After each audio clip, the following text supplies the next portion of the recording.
The telegram arrived at the Cheyenne post office on a Tuesday morning in late February 1884, and by Thursday it had made its way to the small town of Lusk, Wyoming Territory, where it sat waiting in the general store for anyone interested enough to read the advertisement pinned beside it on the community board. Pearl Catherine had read it 3 times before she allowed herself to believe what the words actually said. A rancher outside of town needed a housekeeper, room and board included, wages negotiable but fair. The position was to start immediately. She folded the paper carefully and tucked it into the pocket of her worn brown skirt, her fingers trembling slightly as she did so. At 24 years old, she had spent the last 6 months working odd jobs around Lusk, cleaning rooms at the boarding house, mending clothes for the tailor's wife, doing laundry for anyone who would pay her. The money barely kept food in her belly and a roof over her head, even if that roof was just a corner of Mrs. Henderson's attic that leaked when it rained. She made her way to the address listed on the advertisement, which turned out to be the office of Walter Green, the attorney who handled business matters for many of the ranchers in the area. He was a portly man with kind eyes and a brown beard that needed trimming. "You are here about the position at the Patterson Ranch," he said, not quite a question. "Yes, sir, I am. My name is Pearl Catherine, and I have experience keeping house. I worked for the Morrison family back in Kansas for 3 years before they passed from fever. I can cook, clean, mend, and I am not afraid of hard work." Walter Green studied her for a long moment, taking in her neat appearance despite her obviously threadbare clothes, the determination in her green eyes, the way she held herself with quiet dignity even though she was clearly desperate for the work. "The rancher who placed this advertisement is named Preston Patterson. He runs a cattle operation about 8 miles northeast of town. His wife died 2 years ago, and he has been managing alone since then. From what I understand, the house has fallen into some disrepair, and he needs someone to manage the domestic affairs so he can focus on the ranch. He is a good man, Miss Catherine, honest and hardworking, but he is also quite reserved. Some might say gruff. Would that be a problem for you?" "No, sir. I am not looking for conversation, just honest work and fair pay. The wages are $30 a month plus room and board. You would have your own quarters in the house, and you would be expected to prepare meals, maintain the home, and handle the washing and mending. Mr. Patterson has 2 ranch hands who live in the bunkhouse, and you would be responsible for their meals as well. Does this sound acceptable to you?" $30 a month was more than she had made in the last 4 months combined. "Yes, sir, very acceptable." "Good. I will send word to Mr. Patterson that you will arrive tomorrow. He will send someone to collect you at the general store at 8 in the morning. Bring whatever belongings you have." Pearl spent that evening packing her few possessions into a small canvas bag. 2 dresses, both faded and patched, a nightgown, a brush with half its bristles missing, the small Bible her mother had given her before she died, a photograph of her parents, the edges worn from years of handling. She paid Mrs. Henderson what she owed for the week and tried to ignore the woman's skeptical expression when she explained where she was going. Alone on a ranch with 3 men. "Pearl, people will talk." "People talk anyway, Mrs. Henderson. At least this way I will have a full stomach while they do it." The next morning was crisp and cold. The kind of February day that promised spring was still a long way off. Pearl waited outside the general store with her bag, watching the early morning activity in Lusk. The town was small, just a handful of buildings clustered along the railroad tracks, but it was growing. More settlers arrived every month, drawn by the promise of cheap land and opportunity. She had been one of them, arriving 6 months earlier with nothing but hope and the last of her savings. The hope had worn thin quickly. A wagon pulled up precisely at 8, driven by a young man with sun-bleached hair and a friendly smile. "You Miss Catherine? I am Danny, one of the hands at the Patterson place. Mr. Patterson sent me to fetch you." She climbed up onto the wagon seat beside him, and they started north out of town. The landscape was brown and barren this time of year, rolling hills covered in dry grass, punctuated by rocky outcroppings, and the occasional stand of cottonwoods along the creek beds. The wind was constant, tugging at her bonnet and making her eyes water. "You will like it at the ranch," Danny said, clearly trying to make conversation. "It is quiet, and Mr. Patterson is fair. He works hard and expects the same from everyone else, but he does not ask anything of us he would not do himself. And the pay is always on time, which is more than I can say for some of the outfits I have worked for." "How long have you worked for him?" "Going on a year now. I came on after his wife passed. There is another hand, Carlos, who has been there longer. He knew Mrs. Patterson before she died. He says she was real nice, always made sure we had good meals and our clothes were mended. Mr. Patterson tried to keep up with it after she passed, but ranching is more than a full-time job. The house has gotten pretty run down." They rode in comfortable silence for a while. The ranch, when it finally came into view, was larger than Pearl had expected. The main house was a 2-story structure built of wood and stone, with a wide porch wrapping around the front and one side. The paint was peeling, and one of the shutters hung at an angle, but the bones of it were solid. Beyond the house stood a large barn, a bunkhouse, several corrals, and various outbuildings. Cattle dotted the hills in the distance, brown and white shapes against the pale grass. Preston Patterson was standing in front of the barn when they pulled up, and Pearl's first thought was that Walter Green had been right about him being gruff. He was a tall man, probably in his early 30s, with broad shoulders and the lean, muscular build of someone who spent his days doing physical labor. His dark hair needed cutting, and several days of beard growth shadowed his jaw. But it was his eyes that caught her attention, deep brown and filled with a weariness that went beyond physical exhaustion. They were the eyes of someone who had suffered a great loss and had not quite figured out how to live with it. He stepped forward as Danny helped her down from the wagon. "Miss Catherine, I am Preston Patterson. Welcome to the ranch." His voice was deep and rough, as though he did not use it much. She met his gaze steadily and offered her hand. "Thank you for the opportunity, Mr. Patterson. I am grateful for the work."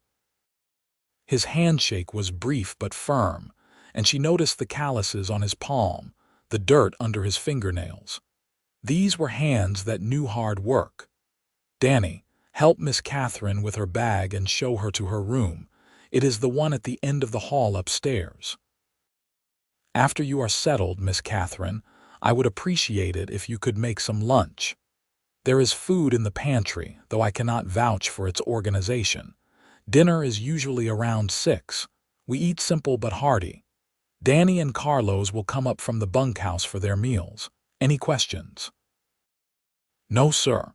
That all sounds clear." He nodded once and turned back toward the barn, clearly considering the conversation finished. Pearl watched him go, noting the slight stiffness in his gait, the set of his shoulders that suggested a man carrying a heavy burden. She wondered what his wife had been like, what their life together had been, and how her death had changed him. The room Danny showed her to was small but clean, with a narrow bed, a washstand, a small dresser, and a window that looked out over the ranch yard. It was more privacy than she had enjoyed in months, and for a moment she just stood there taking it in. "The necessary is out back," Danny said, setting her bag on the bed. "There is a pump in the kitchen for water. Mr. Patterson had it installed a few years back. Real convenient."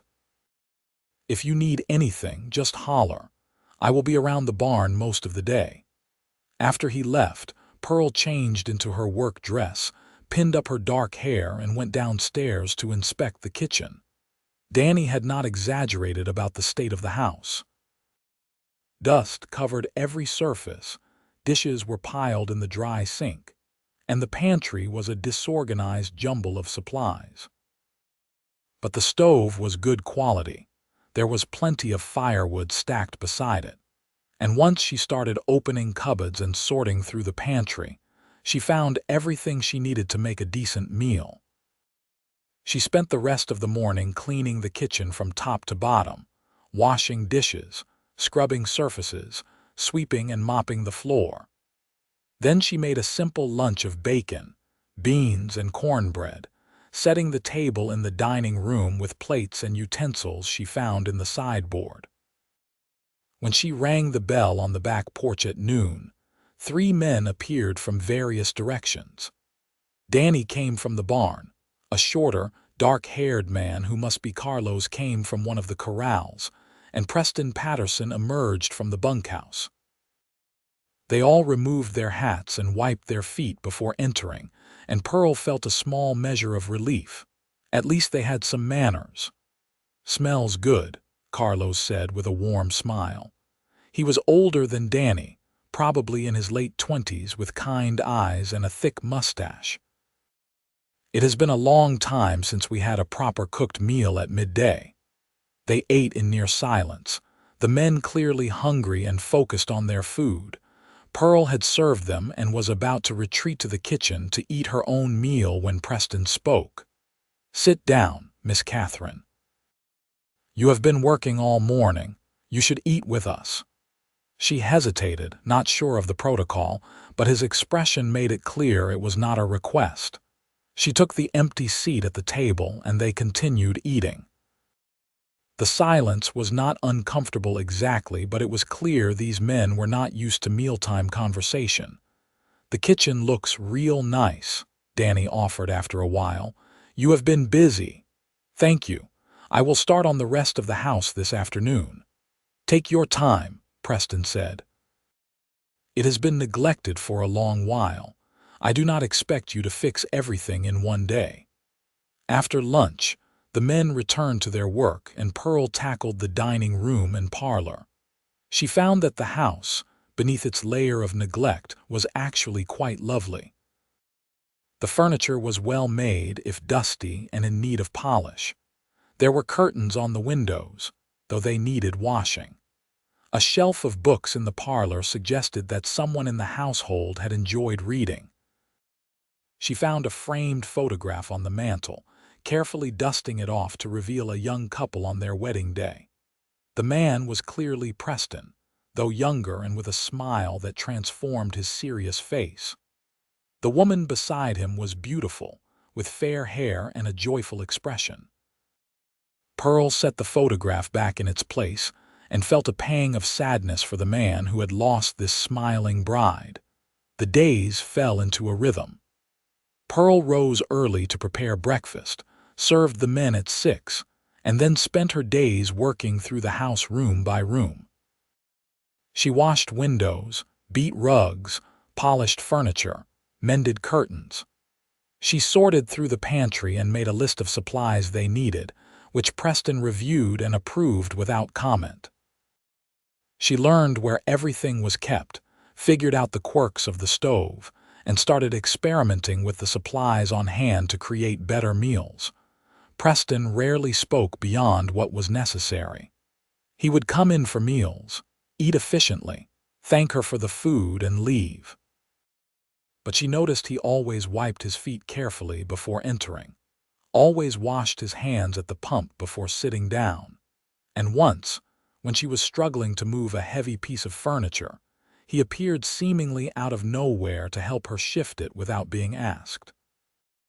Danny and Carlos were more talkative, sharing stories about the ranch, the cattle, the challenges of running an operation in this harsh landscape. She learned that Preston had built this ranch himself, starting with nothing but determination and a piece of land. He had married his wife, Abigail, 5 years earlier, and by all accounts they had been deeply in love. Her death from pneumonia had devastated him. He used to smile more, Carlos said one day when he had stayed behind to help her carry in firewood. Used to joke around, talk about plans for the future. After Miss Abigail died, it was like something broke inside him. He just works now from sunup to sundown, like if he stops moving he will have to think about it. Pearl understood grief. She had lost her parents within a year of each other, had watched her mother waste away from consumption, and her father drink himself into an early grave from sorrow. She recognized the signs of someone trying to outrun their pain. By the end of the first week, the house was starting to look lived in again. Pearl had washed all the curtains and linens, had the parlor gleaming, and had even ventured into Preston's office to dust and organize, though she was careful not to disturb his papers. She found a locked door at the far end of the upstairs hall and did not ask about it, though she suspected it had been the room he had shared with his wife. On Sunday, her first full week completed, she rose early as usual and prepared a larger breakfast than normal, including biscuits with gravy, eggs, bacon, and fried potatoes. When the men came in, they stopped in the doorway, looking surprised. "It is Sunday," she said simply. Seemed right to mark it with a good meal. "We do not usually do much differently on Sundays," Preston said, but there was something softer in his voice. "But this is appreciated, Miss Catherine. Thank you." After breakfast, Danny and Carlos rode into Lusk for the day. Preston disappeared into his office, and Pearl decided to tackle the porch, which was covered in dried leaves and mud. She was on her hands and knees scrubbing when Preston emerged a few hours later, clearly intending to head to the barn. He stopped when he saw what she was doing. "Miss Catherine, it is Sunday. You do not need to work all day." She sat back on her heels and pushed a strand of hair out of her face. "I do not mind, Mr. Patterson. I like keeping busy." Nevertheless, he seemed to struggle with something for a moment. "When you are finished with that, you should rest. Raid or whatever you like to do, you work hard all week. You should have some time for yourself." It was the most words he had strung together in her presence, and she found herself touched by his concern. "Thank you. I might take a walk later if that is all right. I would like to see more of the ranch. Of course, just stay clear of the cattle. Some of them can be ornery, especially the bulls." That afternoon, she did walk, following a path that led up into the hills behind the house. The view from the top was breathtaking, miles of rolling grassland stretching in every direction, the town of Lusk visible as a small cluster of buildings to the southwest. The wind was strong up here, and cold, but she did not mind. It felt good to move, to be outside, to have space to think. She thought about how strange it was that her life had led her here, to this remote ranch in Wyoming territory. 6 months ago, she had been in Kansas, watching her father be buried beside her mother, realizing she had nothing left and no reason to stay. She had come west on a vague hope of starting over, of finding something new. Now here she was, keeping house for a lonely widower and his ranch hands, and somehow it felt more like home than anywhere she had been in years. The second week passed much like the first, though Preston seemed slightly more comfortable with her presence. He started lingering a bit after meals, sometimes asking if she needed anything from town or if there were supplies she wanted him to order. Once, she found him examining the shutter she had mentioned was broken, and the next day it was repaired. Small things, but they felt like progress. It was during the third week that things began to shift more noticeably.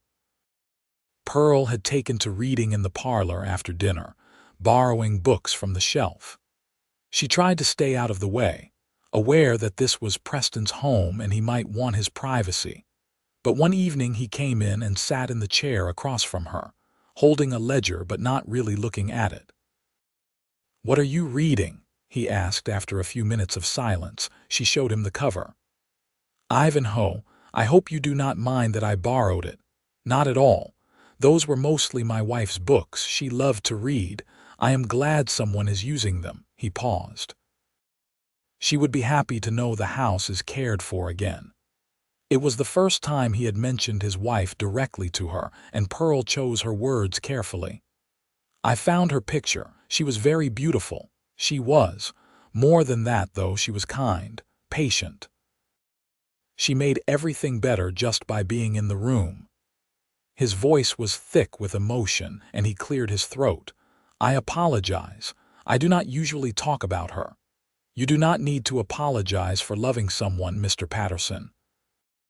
He looked at her then, really looked at her, and something in his expression made her heart beat faster.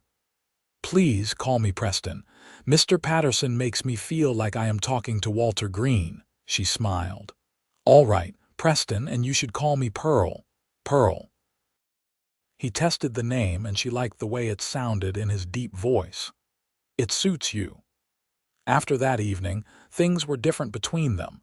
Not dramatically so, but in small, significant ways.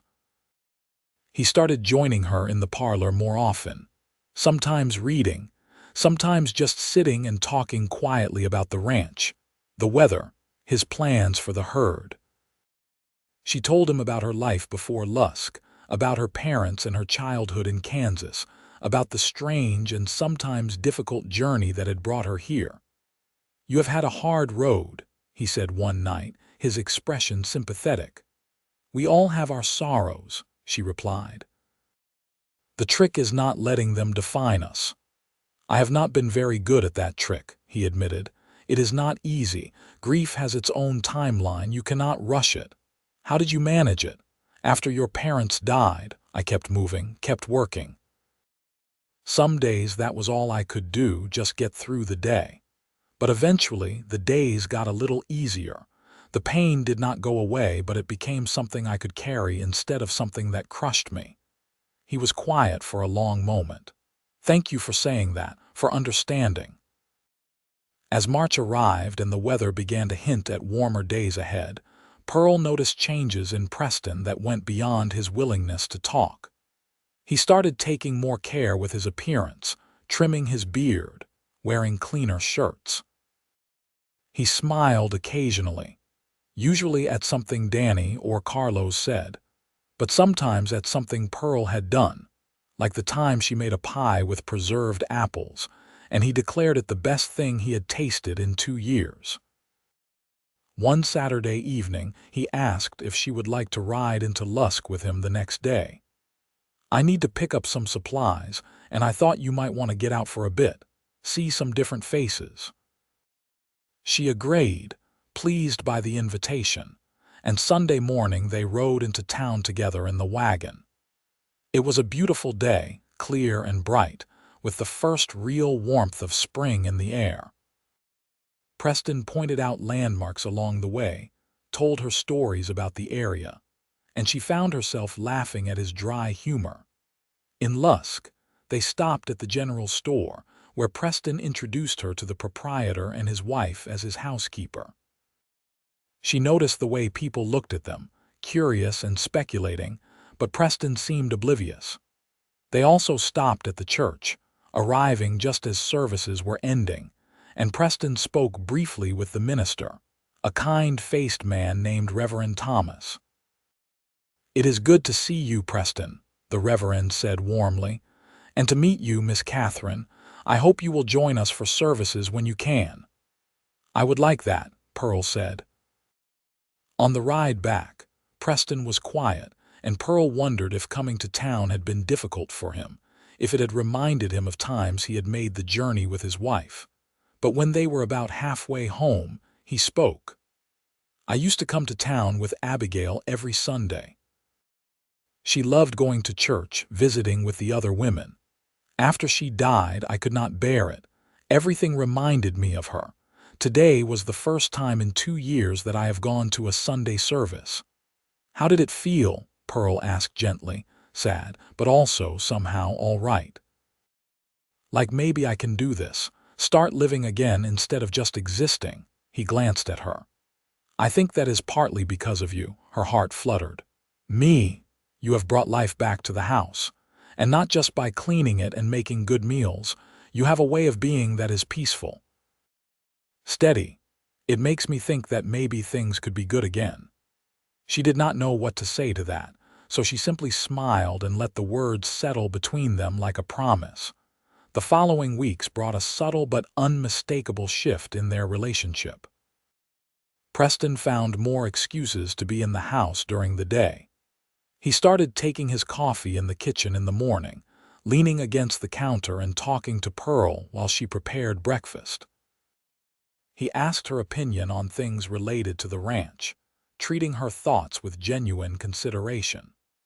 Once, when she mentioned that the kitchen garden was overgrown with weeds, he spent an entire Sunday afternoon helping her clear it and prepare the soil for spring planting. They worked side by side, their hands in the dirt, and Pearl was acutely aware of his presence beside her. The strength in his movements, the concentration on his face, the rare smile when he unearthed a particularly stubborn root. When their hands accidentally brushed as they reached for the same weed, she felt a spark that had nothing to do with static and everything to do with the man himself. Abigail loved this garden, he said at one point, sitting back on his heels and surveying their work. She grew vegetables and flowers, said it made the place feel more like a home. I let it go after she died. Could not bear to tend it without her. Would you like me to plant flowers as well as vegetables? Pearl asked carefully. He looked at her, and there was something vulnerable in his expression. Yes, I think she would have liked that. I think she would have liked you. It was perhaps the most intimate thing he had said to her, and Pearl felt tears prick her eyes. I wish I could have known her. She would have appreciated everything you have done here. The way you have cared for this place, for all of us really. You have a good heart, Pearl. By mid-April, Pearl had been at the ranch for almost 2 months. The house was transformed. Every room clean and organized, curtains fresh, furniture polished. She had established routines that made everything run smoothly, had learned each man's preferences for meals, had even started baking bread twice a week, filling the house with its warm, yeasty scent. Danny and Carlos clearly adored her, always grateful for her cooking and her willingness to mend their clothes or listen to their stories. But it was Preston's regard that she found herself cherishing most. She had not meant to fall in love with him. It had crept up on her slowly, in small moments. The way he thanked her quietly after each meal, his voice warm. The morning she found him fixing the loose board on the porch steps without being asked. The evening he brought her wildflowers he had found on the range, awkward and endearing as he handed them to her with a gruff, "Thought you might like these." The long conversations in the parlor where they talked about everything and nothing, where she learned about his dreams for the ranch, and he listened with genuine interest to her thoughts about books and life and the world. She loved the way he looked at her sometimes, like she was something precious and unexpected. The way he had started smiling more, the sadness in his eyes slowly giving way to something softer. The way he said her name with a gentleness that made her heart ache. One evening in late April after dinner, Preston asked if she would like to take a walk. They strolled together in the fading light, out past the barn and toward the creek that ran through the eastern edge of the property.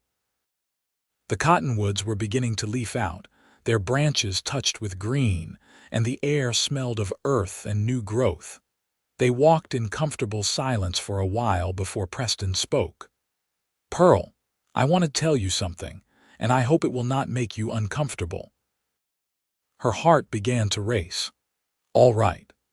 When you came here 2 months ago, I thought I was just hiring someone to keep house. I did not expect anything beyond that, but you have become so much more. You have brought light back into my life. You have made this place feel like a home again." And I have realized that I look forward to seeing you every day. I think about you when I am out working. I find excuses to come back to the house just to be near you."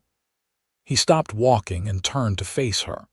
"I am not saying this well. What I am trying to say is that I have developed feelings for you, strong feelings." Pearl felt like her heart might burst from her chest. "Preston, I feel the same way. I have for weeks now." His face transformed with relief and joy. "Truly, truly. I think I started falling for you the first time you helped me move that furniture without being asked. And every day since, you have shown me who you are. You are kind, hardworking, thoughtful. You carry your grief with such dignity, and when you smile, it is like the sun coming out after a storm." He reached for her hand, his calloused fingers gentle as they intertwined with hers. "I thought I would never feel this way again. After Abigail died, I was certain that part of my life was over. But you have shown me that hearts can heal, that it is possible to love again. And I do love you, Pearl. I am not comparing you to her or trying to replace what I had. What I feel for you is different, but it is real and it is deep." "I love you too," she whispered, tears streaming down her face. He pulled her close then, wrapping his arms around her, and she leaned into his strength, feeling safe and cherished and home. They stood there for a long time, holding each other as the stars began to appear overhead, the creek babbling softly beside them. When they finally pulled apart, Preston kept hold of her hand. "I know it is fast. You have only been here 2 months. But I am not a young man anymore, Pearl, and I know what I want. I do not want to waste time playing games or pretending I feel less than I do. I want you to be a permanent part of my life." "I want that too," she said. "I have never felt about anyone the way I feel about you." They walked back to the house hand in hand, and that night when Pearl went to bed, she lay awake for a long time, her heart too full for sleep.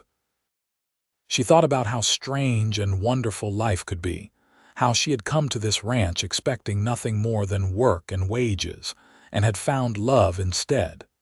The next few weeks were like living in a dream. Preston's feelings, now openly acknowledged, transformed their daily interactions.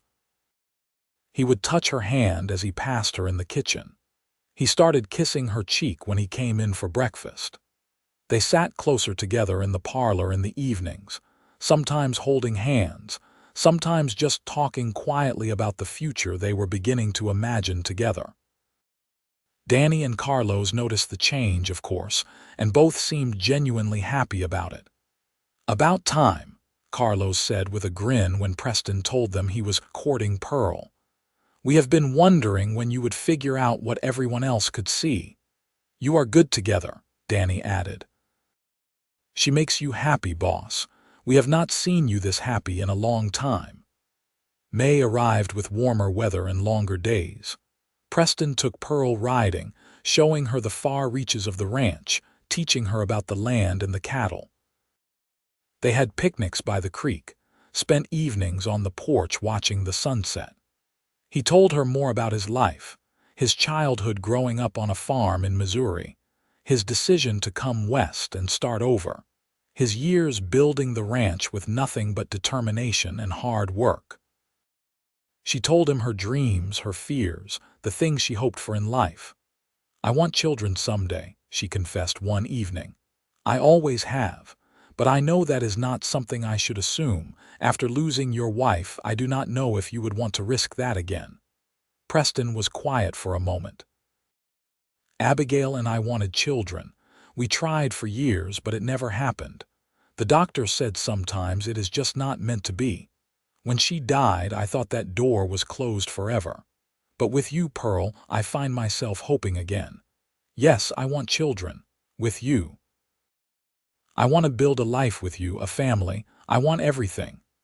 She kissed him then, properly kissed him for the first time, and it was sweet and tender and full of promise. When they pulled apart, both slightly breathless, Preston rested his forehead against hers. "Marry me," he said. I know it has only been 3 months since you came here, but I know my own heart. I love you, Pearl Catherine, and I want you to be my wife. I want to wake up beside you every morning and fall asleep beside you every night. I want to build a life with you, raise children with you, grow old with you. Please say yes. Yes, she said, laughing through her tears. Yes, Preston, I will marry you. Nothing would make me happier. He kissed her again, deeper this time, and Pearl felt like she was floating. When they finally broke apart, he pulled a ring from his pocket, a simple gold band with a small diamond. It was my grandmother's, he explained. I want you to have it if you like it. If you would prefer something else, we can go to Cheyenne and find something different. It is perfect, she said as he slipped it onto her finger. Everything about this is perfect. They told Danny and Carlos that evening, and both men congratulated them enthusiastically. I will be standing up with you at the wedding, right, boss? Danny asked with a grin. Would not have it any other way, Preston replied, his arm around Pearl's waist. The next Sunday, they rode into Lusk together to speak with Reverend Thomas about setting a date for the wedding. The minister was delighted by the news and suggested they marry in 4 weeks, which would give Pearl time to prepare and allow the minister to read the banns in church for 3 consecutive Sundays, as was proper. Though I doubt anyone will object, Reverend Thomas said with a warm smile. You make a fine couple, and I think everyone in town will be happy to see you settled again, Preston. They set the date for the 2nd Saturday in June. Pearl had no family to invite, and Preston's family was all back in Missouri and unlikely to make the journey on such short notice, so it would be a small wedding. Just the Reverend, Danny and Carlos as witnesses, and perhaps a few of Preston's friends from town. I wish you had a proper wedding dress, Preston said on the ride home. You deserve that. I have my Sunday dress. I can trim it with some lace, make it nicer. That will be fine. No, he said firmly.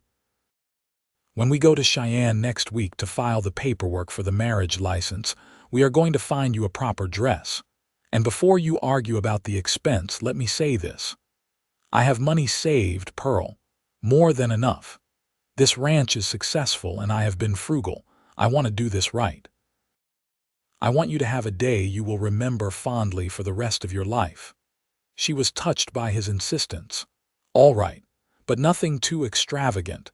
I am a practical woman, Preston, he smiled. I know. It is one of the many things I love about you. The trip to Cheyenne was an adventure. They stayed overnight at a hotel, in separate rooms of course, and spent the next day handling the legal requirements for marriage and shopping. In a dress shop on Ferguson Street, Pearl found a beautiful gown of ivory silk with lace trim and pearl buttons. It was the most elegant thing she had ever owned, and when she emerged from the dressing room to show Preston, his expression made her feel like the most beautiful woman in the world. That is the one, he said, his voice rough with emotion. They also bought her new shoes, a hat for the wedding, and when Pearl protested that it was all too much, Preston simply kissed her forehead and said, Let me spoil you a little. I have been alone for a long time. I want to celebrate this. The weeks before the wedding passed in a blur of preparation. Pearl sewed, cleaned, and planned. Several women from town came out to visit, curious about the woman who had captured Preston Patterson's heart, and Pearl won them over with her warmth and her obvious love for Preston. They brought gifts, shared advice, and helped her plan the simple reception that would follow the ceremony. The night before the wedding, Preston and Pearl sat together on the porch, watching the stars emerge in the darkening sky. Are you nervous? He asked. No, she said honestly. I have never been more certain of anything in my life. You are a good man, Preston Patterson, and I am honored that you chose me. I am the fortunate one, he replied, taking her hand. You came into my life when I had given up on happiness. You showed me that healing is possible, that love can come more than once. You saved me, Pearl." "We saved each other," she corrected gently. He kissed her then, soft and tender, and whispered, "Tomorrow you become my wife. I cannot wait." The wedding day dawned clear and beautiful, warm sunshine flooding across the ranch. Pearl dressed in her new gown with the help of Mrs. Green, the attorney's wife, who had kindly offered to assist her. When she looked at herself in the mirror, she hardly recognized the woman staring back. She looked happy, radiant, loved. The ceremony took place at the church in Lusk, the small building filled with wildflowers that Preston and his ranch hands had gathered that morning. Preston stood at the altar in a new suit, his dark hair neatly trimmed, his beard shaped, and when Pearl walked down the aisle toward him, the expression on his face made her heart soar. He looked at her like she was everything he had ever wanted. Reverend Thomas performed the ceremony with warmth and sincerity, speaking about love, commitment, and the sacred bond of marriage. When it came time for the vows, Preston's voice was steady and sure. "I, Preston Timothy Patterson, take you, Pearl Catherine, to be my lawfully wedded wife. I promise to love you, honor you, and cherish you in sickness and in health, for richer or poorer, until death do us part. You have brought joy back into my life, and I will spend every day trying to deserve the gift of your love." Pearl's voice was thick with emotion as she spoke her own vows. "I, Pearl Catherine, take you, Preston Timothy Patterson, to be my lawfully wedded husband. I promise to love you, honor you, and stand beside you through whatever life brings. You have given me a home and a future, and I will treasure you all my days." When Reverend Thomas pronounced them husband and wife, Preston kissed her with such tenderness that several people in the small congregation wiped away tears. Pearl felt like her heart might burst with happiness. The reception was held at the ranch, the house and yard decorated with flowers and ribbons. Someone had brought a fiddle, and there was music and dancing and laughter. Pearl danced with Preston, with Danny, with Carlos, with several of the ranchers who had come to celebrate. But her favorite moment was late in the afternoon when Preston pulled her aside for a quiet moment alone.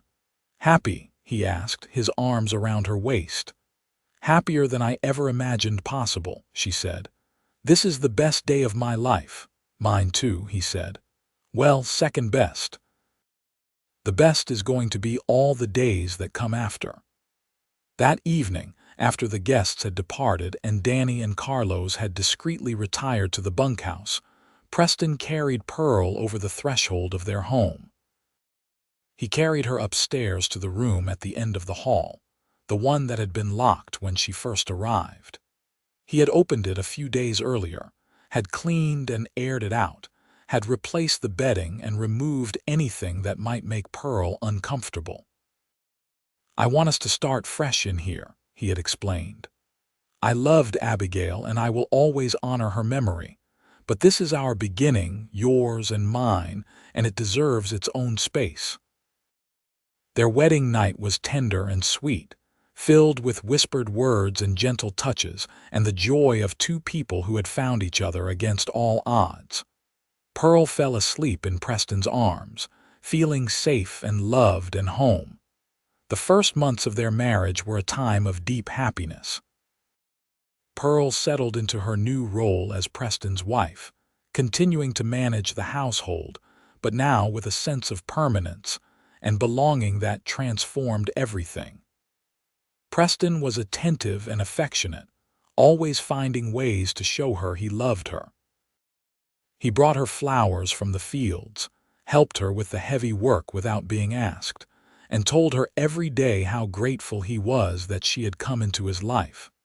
As summer turned to fall, Pearl began to suspect she might be pregnant. She waited to be sure before telling Preston, but when she finally shared the news one evening in late September, his reaction was everything she had hoped for. He swept her into his arms, tears streaming down his face, and held her like she was the most precious thing in the world. "We are going to have a baby," he kept saying, as if he could not quite believe it. "Pearl, we are going to have a baby." "Are you happy?" she asked, though his joy was obvious. "Happy does not begin to cover it. I am overwhelmed, grateful, terrified, but mostly just so deeply happy." The pregnancy progressed smoothly, and Pearl bloomed with health and happiness. Preston became even more protective and solicitous, insisting she rest more, taking over tasks he deemed too strenuous. It drove her a little crazy sometimes, but she was also touched by his constant concern. "I cannot lose you," he said one night when she teased him about hovering. "You and this baby are everything to me. Let me take care of you." "I am healthy and strong, Preston. Women have been having babies since the beginning of time." "I know. But you are my woman, and this is our baby, and I am allowed to worry a little." She kissed him and let him fuss because she understood the fear beneath his protectiveness. He had lost his first wife. He needed the reassurance that this time would be different. On a cold night in early March, exactly 1 year after Pearl had first arrived at the ranch, she went into labor. Preston sent Danny racing to town to fetch the doctor and the midwife, while Carlos rode to bring Mrs. Green and some of the other women. Pearl labored through the night, with Preston beside her the entire time, holding her hand, wiping her forehead, encouraging her. "You are the strongest woman I know," he told her. "You can do this." As dawn broke over the ranch, filling the bedroom with soft light, Pearl gave birth to a healthy baby boy. Preston cried as he held his son for the first time, overwhelmed by the reality of this tiny life they had created. "What should we name him?" Pearl asked, exhausted but radiant. "I was thinking Thomas, after your father, and maybe William for the middle name after mine. Thomas William Patterson. What do you think?" "I think it is perfect," she said, watching her husband cradle their son with infinite gentleness. Baby Thomas was a good baby, healthy and happy, with his father's dark hair and his mother's green eyes. Preston was a devoted father, involved in every aspect of his son's care in a way that was uncommon for the time but perfectly natural for him. He changed diapers, walked the floor with Thomas when he was fussy, and spent hours just holding him and marveling at the miracle of his existence. "I never thought I would have this," he told Pearl one evening as they watched their son sleep. "A family, children. After Abigail died, I was so sure that chance had passed me by. But here we are, the three of us, and I feel like the most fortunate man alive." "You deserve this happiness," Pearl said. "You deserve all of it." The years that followed were filled with joy and hard work, triumph and occasional challenges, but always with love as their foundation. When Thomas was 2, Pearl gave birth to a daughter they named Margaret Rose, a beautiful child with blonde hair and a sunny disposition. 2 years after that came another son, James, who was quiet and thoughtful like his father. The ranch prospered under Preston's capable management, growing and expanding. Danny eventually married a girl from town and built a house on the edge of the property.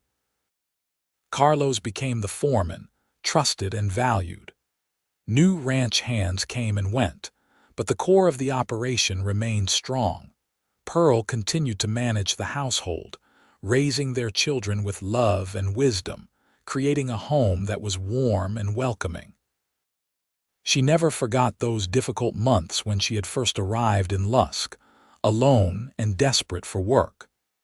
That experience made her grateful for everything she had, made her determined to help others when she could. She and Preston became known for their generosity, helping neighbors in need, giving work to people down on their luck. "You taught me that," Preston said when she mentioned it once. "You showed me that our blessings are meant to be shared."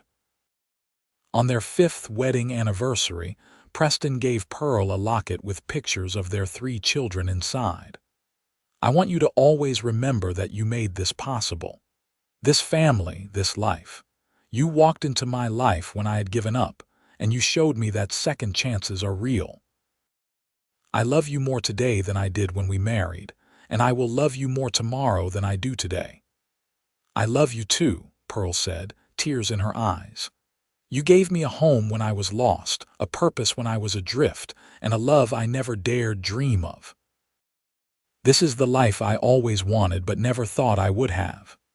As the children grew, the house was filled with laughter and noise, the patter of small feet, the sound of Preston reading bedtime stories, Pearl singing as she worked in the kitchen.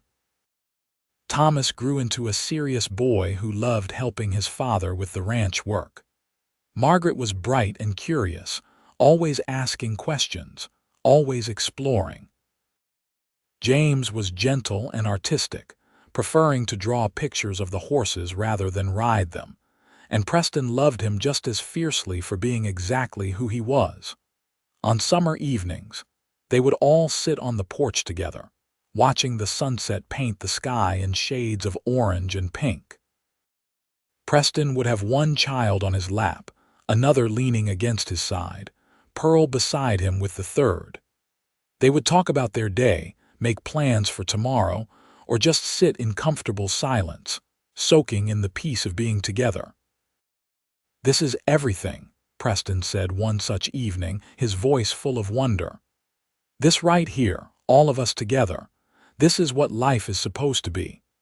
Pearl squeezed his hand, looking at their children, at the ranch spread out before them, at the sky blazing with color.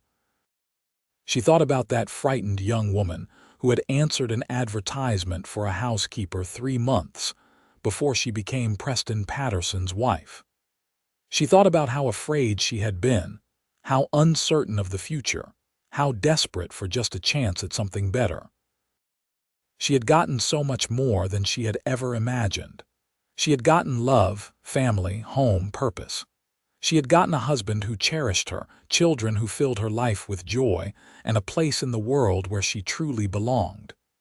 "Yes," she agreed, leaning her head on Preston's shoulder. "This is everything." The years continued to pass, bringing the normal mix of joys and sorrows that make up a life. There were hard winters and dry summers, sick cattle and broken fences, the challenges of raising children and running a ranch. But through it all, Preston and Pearl faced everything together, their love growing deeper and stronger with each passing year.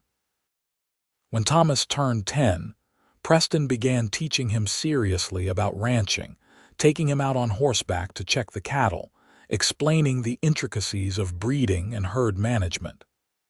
Thomas soaked it all in, clearly destined to follow in his father's footsteps.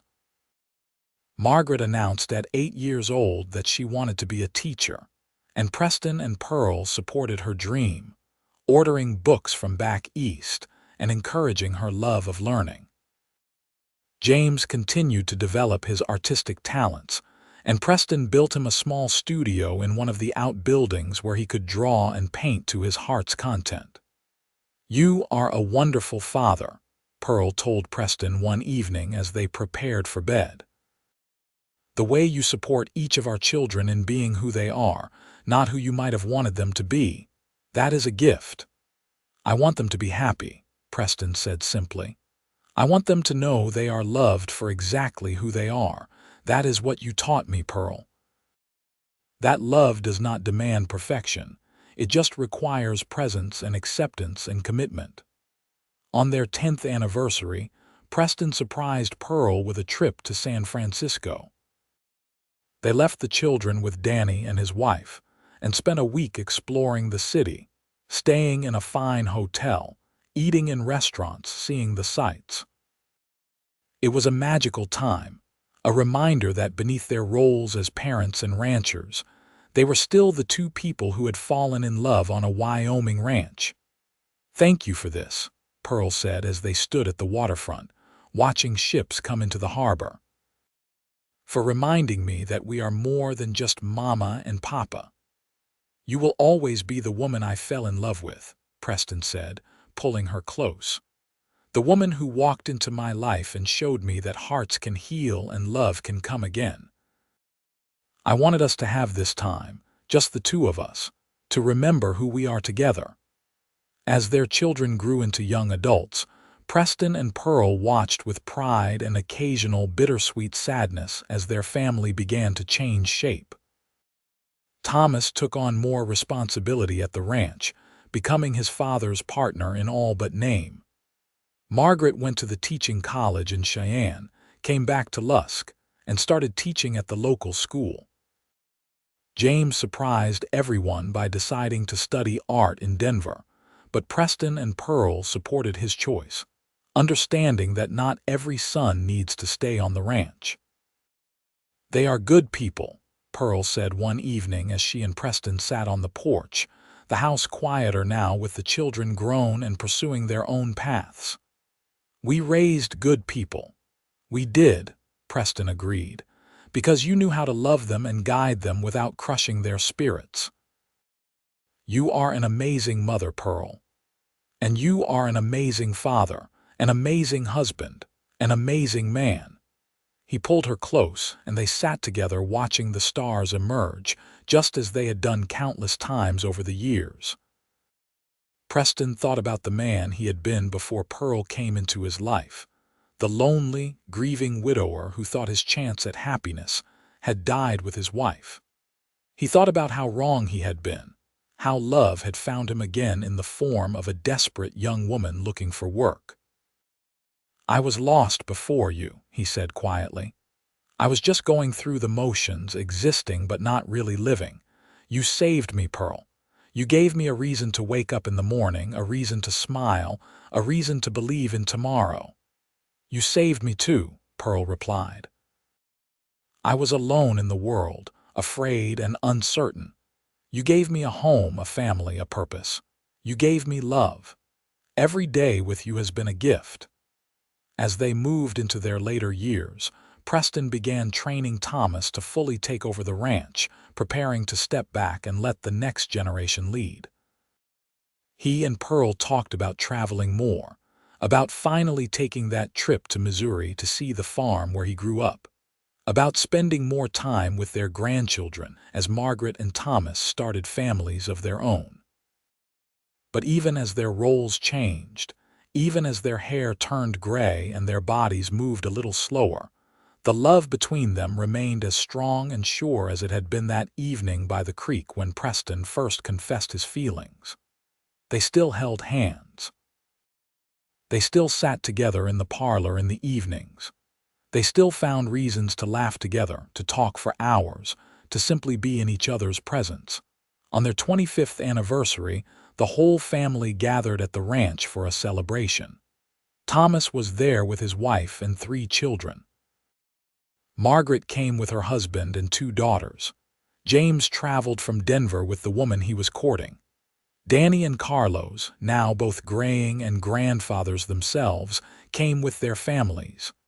The house was full of people and noise and love. After dinner, Preston stood to make a toast.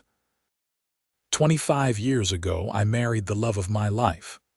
I had been a widower, alone and convinced that my chance at happiness had passed. But Pearl walked into my life and everything changed. She brought light into my darkness. She gave me hope when I had none. She loved me when I did not think I deserved love, and she has spent the last 25 years showing me every single day what it means to be cherished and valued and home. He turned to Pearl, his eyes shining with tears. "You are the best thing that ever happened to me. You are my partner, my best friend, my love. You gave me children and a family and a life beyond anything I imagined. I love you, Pearl Patterson, more today than ever before." Pearl stood and kissed him, not caring who was watching, not caring that their children were groaning good-naturedly at the display of affection. When she pulled back, she looked around at all the faces gathered in their home, at the family they had built together, and she felt overwhelming gratitude for the path her life had taken. 25 years ago, I answered an advertisement for a housekeeper," she said. I was desperate for work, alone in the world, afraid of what the future held. I never imagined that 3 months later I would be marrying the man who placed that advertisement. I never imagined that I would find not just work, but love. Not just a place to stay, but a home. Not just wages, but a family. She looked at Preston, her voice breaking with emotion. You gave me everything, Preston. You saw me when I felt invisible. You valued me when I felt worthless. You loved me when I did not dare hope for love.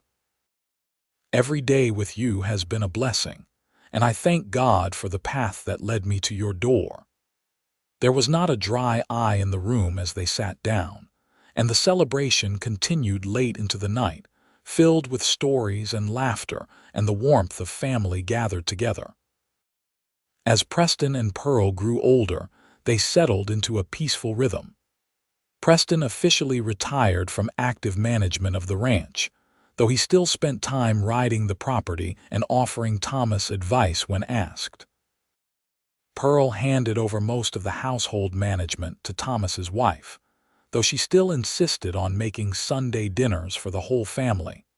They took that trip to Missouri, traveled to see James in Denver, spent time with each of their children and their growing number of grandchildren. But their favorite times were the quiet evenings at home, just the two of them, sitting on the porch or in the parlor, holding hands and talking about the life they had built together. You ever wonder what would have happened if you had not answered that advertisement? Preston asked one evening. Sometimes, Pearl admitted, but I try not to dwell on it. The path I took led me to you, and that is all that matters. I think about what my life would have been like if I had not placed that advertisement. If I had just continued on alone, letting grief and loneliness define my existence. I shudder to think of all I would have missed. All of this, he gestured around them at the house, the ranch, the life they had built, started with one desperate decision to ask for help. To admit I could not do it all alone. We all need help sometimes, Pearl said. We all need someone to walk beside us, to share the burden, to remind us that we are not alone. That is what love is, really. Choosing to walk together instead of walking alone. On their 30th anniversary, their children threw them a party at the church in Lusk, inviting everyone they had touched over the years.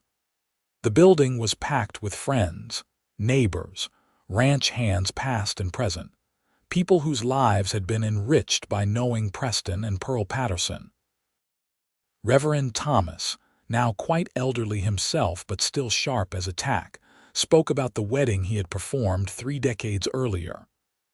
I remember that day so clearly. Preston was a man transformed, no longer weighed down by grief but lifted up by love. Pearl was radiant, glowing with happiness. And as I performed that ceremony, I remember thinking that this was what marriage was supposed to be. Two people who complement each other, who bring out the best in each other, who commit to walking through life together no matter what comes.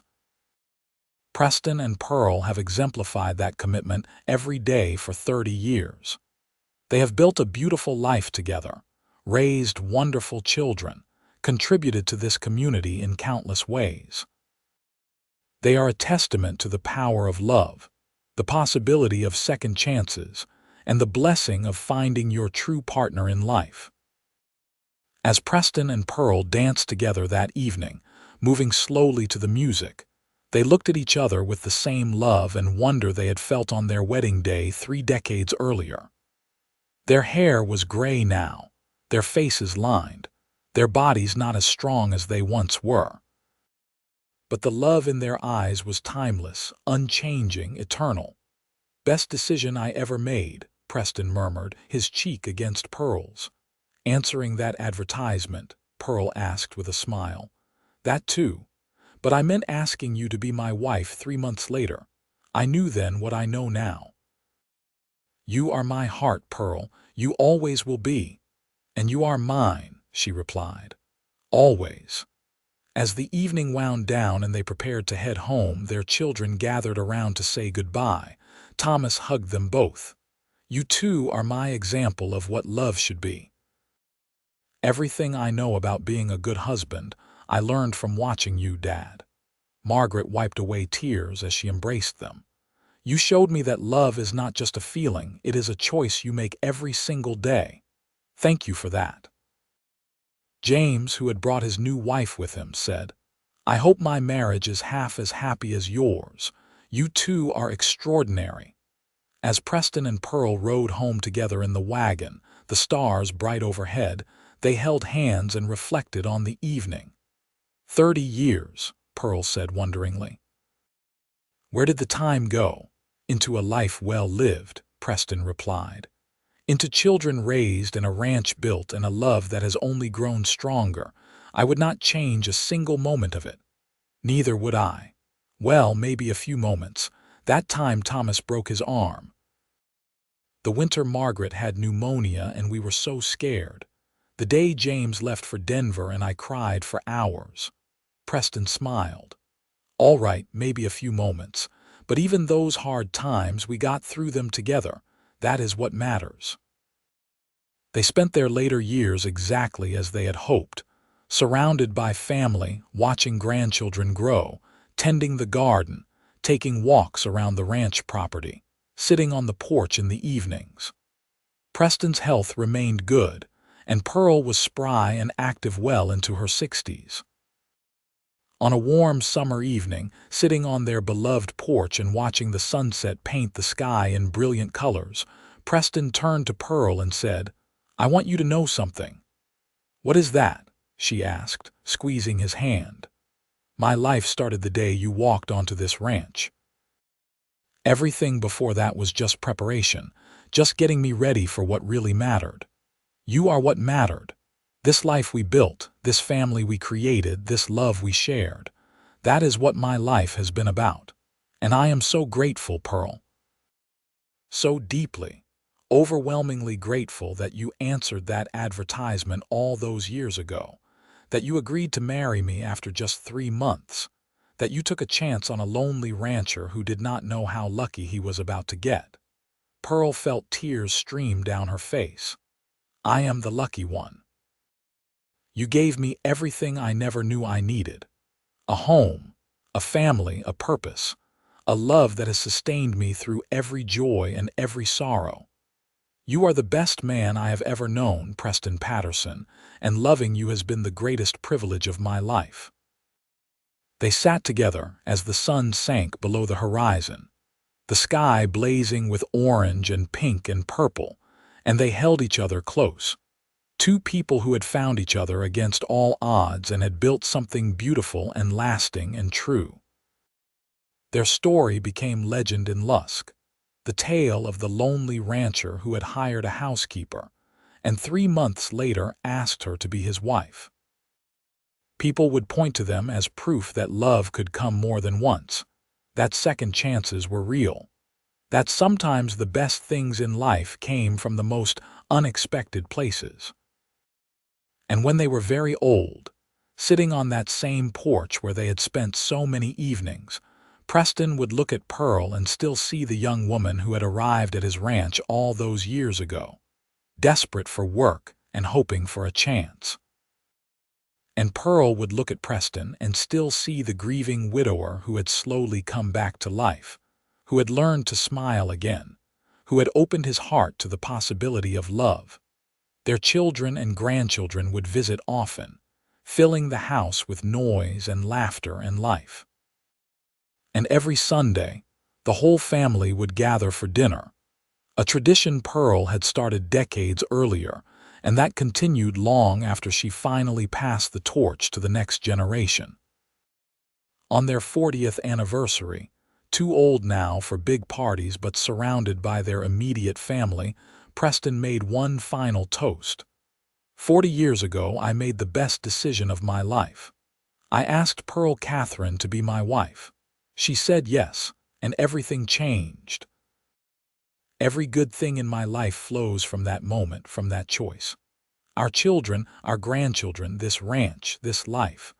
All of it exists because we found each other and we chose love. So here is to you, my darling Pearl. My wife, my partner, my best friend, the love of my life. Thank you for saying yes. Thank you for every day, every moment, every breath we have shared. I love you more than words can ever express. And I love you, Pearl said, her voice trembling with emotion. Thank you for seeing me, for valuing me, for loving me. Thank you for giving me this beautiful life. I would do it all again in a heartbeat. As they kissed, their children and grandchildren applauded, wiping away tears, marveling at the love that had endured for 4 decades and showed no signs of fading. Preston and Pearl lived out their remaining years in peace and contentment, their love a constant in a changing world. When Preston finally passed away at the age of 82, Pearl was beside him, holding his hand, whispering that she loved him. And when Pearl followed him just a few months later, unable to bear being apart from the man who had been her everything, the entire town of Lusk turned out for her funeral, honoring the woman who had come to them as a stranger looking for work and had become the heart of one of the community's most beloved families.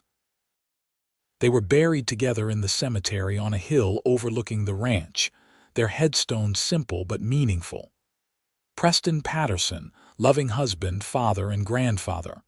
Pearl Patterson, beloved wife, mother, and grandmother, together forever. And on summer evenings, when the family gathered at the ranch for Sunday dinners, continuing the tradition Pearl had started so many years before, they would sometimes walk up to the cemetery and stand before that headstone, remembering the love story that had started it all. The story of a lonely rancher who had hired a housekeeper, and 3 months later had asked her to be his wife, and how that simple decision had created a legacy of love that would endure for generations. The ranch continued to prosper under Thomas's management, passed down eventually to his children and their children after them. The house remained a gathering place, the kitchen still filled with the smell of Sunday dinners, the porch still witness to family conversations and children's laughter. And though Preston and Pearl were gone, their presence lingered in every corner, in every tradition, in every story told about the early days. Margaret's daughter became a teacher like her mother, carrying on that legacy of service. James's son became an artist, his paintings of the Wyoming landscape hanging in galleries from Denver to San Francisco. The family grew and spread, but they always came back to the ranch, to the place where it had all begun. And sometimes, on those visits, the oldest members of the family would tell the youngest ones about how it all started. About Pearl Catherine, who came to the ranch looking for work as a housekeeper. About Preston Patterson, the lonely rancher who was still grieving his first wife. About how they had fallen in love over shared meals and quiet conversations, and the simple act of being present for each other. About how, after just 3 months, Preston had known his own heart and had asked Pearl to be his wife. About how she had said yes, and how that yes had changed everything. The children would listen wide-eyed, enchanted by this tale of love and second chances. And they would learn, through this story passed down through the generations, that love could come more than once, that grief did not have to be the end, that sometimes the bravest thing you could do was open your heart again after it had been broken. The legacy of Preston and Pearl Patterson was not just in the land they had worked or the children they had raised. It was in the example they had set, the love they had shared, the life they had built together from nothing but hope and hard work and commitment. Their story became part of the fabric of Lusk, a reminder that the best things in life often come when you least expect them, that sometimes what starts as a simple business arrangement can become the greatest love story ever told. And so the years passed, turning into decades and then generations, but the story endured. The story of the lonely rancher and the housekeeper who became his wife. The story of 2 people who found each other when they both needed it most. The story of a love that transformed everything it touched, creating a family, a legacy, and a testament to the enduring power of choosing to love again. In the end, that was what Preston and Pearl Patterson taught everyone who knew them, everyone who heard their story, everyone who was part of the family they created. That love is always worth the risk. That second chances are real. That sometimes the greatest adventures start with the simplest decisions. That a lonely heart can heal. That hope is never wasted. And that when you find your person, your true partner in this life, you hold on tight and you never let go. Their story, which began with a simple advertisement for a housekeeper and transformed 3 months later into a marriage proposal, became a legend not because it was extraordinary in its details, but because it was extraordinary in its simplicity. Two people who found each other, fell in love, built a life together, and loved each other faithfully until death parted them and beyond. That was the story of Preston and Pearl Patterson. A love story set in the Wild West, born from loneliness and desperation, nurtured through patience and kindness, and ultimately flourishing into something beautiful and lasting and true. Their legacy lived on in their descendants, in the ranch that still bore their name, in the stories still told on summer evenings, and in the example they set for what love could be when two people chose each other and never looked back. And if you stood on that hill where they were buried, looking out over the ranch they had built together, you could almost feel their presence still. The lonely rancher who had found love again, the housekeeper who had found a home. Together forever, just as they had promised on that June day when they stood before God and community and vowed to love each other for all their days. A promise they had kept with joy, with dedication, with unwavering commitment. A love that had endured beyond death itself, written into the land, into the family, into the very heart of what it meant to love truly and completely.